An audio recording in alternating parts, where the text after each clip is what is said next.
distinguished guests, ladies and gentlemen, this is a very special day that we have been waiting for 3 years to meeting up again with a big friend from Microsoft. Obviously, I have to say he doesn't need to much of introduction. He's someone who is widely known. One of the great things that have occurred at Microsoft, he has been involved and been in leadership for the whole business enterprise from the beginning of Microsoft. That a transformational impact on the planet, on the way we work, and the way we... So, it is great pleasure that I would like to introduce a wonderful friend of Vietnam, and especially Vietnamese student, great business leader. Please welcome the CEO of Microsoft Corporation, Steve Ballmer.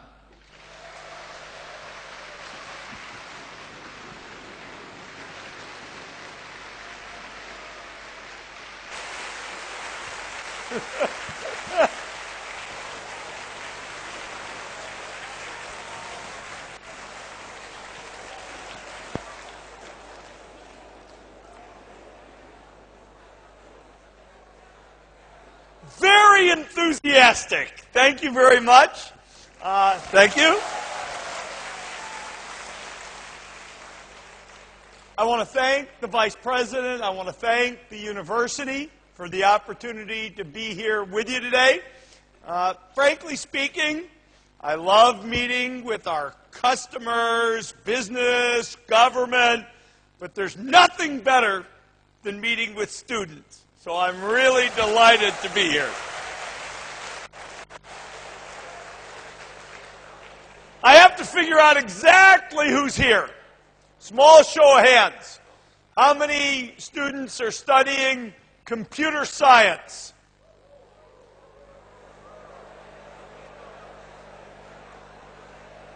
Math. Math. How many math students do we have? Good math student. I was a math student myself. How many engineers, non-computer engineers, do we have in the room? Business students. Good. I was a business student myself. I'm glad not to feel lonely. How many people are studying something I didn't mention? Show of hands. Okay. Mostly computer scientists. That makes me especially and fits with my general view of how much interest and excitement and enthusiasm there is in Vietnam for the opportunities in computer science and for the chance for Vietnam to be one of the leading countries in the world in terms of graduating computer scientists who help change the world. I'm going to talk today primarily about something called the cloud. But in a sense, what I really want to talk to you about is the future of information technology, the opportunities that are in front of all of us to create the next generation of software that changes the way we work, it changes the way we live, it transforms society through what it will do to health, to education, to the future of all sciences. I think information is the most important thing in the world. It has the most transformative power. You give people the tools to learn, to analyze, to communicate, to think. You give people information technology tools, and what they can do with it is amazing. And software is the backbone of the information technology industry. So all of you, I will tell you, have made very, very smart decisions on what to study in school. Your opportunity to impact others, your opportunity to be a source of economic growth and innovation and new products is absolutely fantastic. And I'm on that. The thing I want you to get out of my talk today is my enthusiasm for how much we're going to create and for the next generation of innovation which will be around something we call cloud computing. How many, first of all, how many people in the room have heard this term, cloud computing? Show of hands. That's good. That would be about half, I would have said. Maybe 2/3. How many people think you could explain cloud computing to your kids? Good. We all see the world the same. There's something we all know, we understand, we see, we talk about. Cloud computing. It's the next generation of how we create the software that changes the world. We're going to learn, all of us, on how to explain it and talk about it with our parents, with our friends who are not in the computer business. But what I want to do for you today, since you all share some of my passion and enthusiasm and understanding for its importance, is I want to try to help define cloud computing for you today and highlight some of the opportunities that it will bring. Cloud computing usually is a term we use to talk about the next generation technology infrastructure.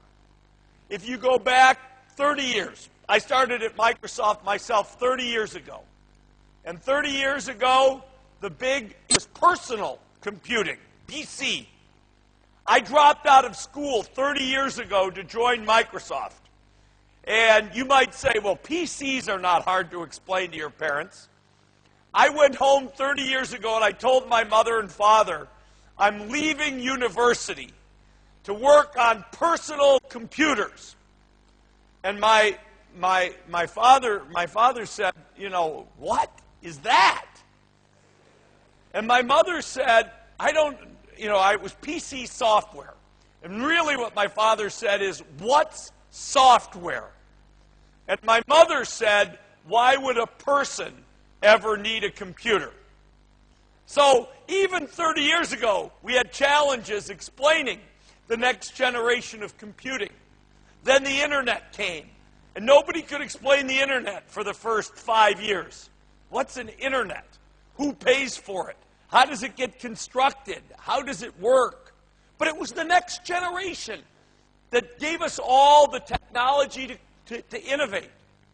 Web 2.0. How many people ever heard that expression? Web 2.0. Anybody? One person. That was the last generation of innovation. We use cloud computing today to really talk about the new opportunities that develop as the best of the PC and the phone, the best of enterprise data center computing and internet computing all come together. Think about this problem. How would you write an application that looks inside, let's say an application that would help a company model the impact that the economy will have on its sales? That's an application that has to go out to the internet. It's got to look up economic data. It's got to go inside corporate IT systems and look up information. It's got to present it to people on their computer using tools like Excel that they know and understand. It's a next generation application. The cloud has to bring the best of those worlds together. The cloud is essentially a way to use the internet for business and to use business computing techniques of reliability and security and privacy to improve the internet. It's a way to take cost and complexity